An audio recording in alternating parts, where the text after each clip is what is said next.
होती है, ये यूनिटी होती है। जब उनकी नॉलेज में ये बात आई कि प्रोग्राम होने जा रहा है तो उन्होंने हमें ज्वाइन किया, ये रेस्पेक्ट की बात है। लेकिन मैं आपसे एक थोड़ी सी ब्रीफ हिस्ट्री आपको बताना चलूँ, how I join this group. मुझे इतना बड़ा असर नहीं हुआ, मुझे 1 साल हुआ है और एग्जैक्टली ये अगर 2024 में पीछे चले जाए तो एक नागा साहब का इलेक्शन था, वो जनरल सेक्रेटरी के लिए कॉन्टेस्ट कर रहे थे और मैं जो है वो प्रेसिडेंट का इलेक्शन फयाज अमोर साहब के साथ था, तो हम दोनों ने लूज किया।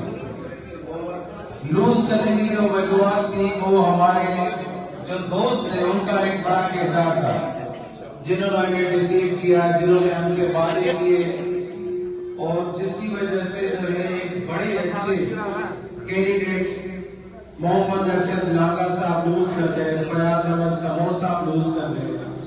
लेकिन एक ये भी अल्लाह की बड़ी नेमत है कि अल्लाह पाक जो है एक खास वक्त पे लोगों के चेहरे सामने लेके आता है।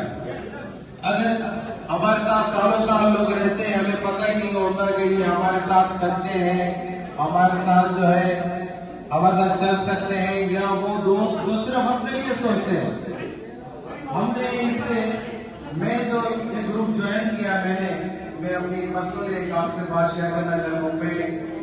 फिदा मोहम्मद खान की वजह से मैं इस ग्रुप में आया, मैं आबिद खान की वजह से इस ग्रुप में आया। एक क्लैपिंग हो जाए फिदा खान के लिए, आबिद खान के लिए, रियाज भट्टी साहब के लिए, मोहम्मद अरशद नागा साहब के लिए।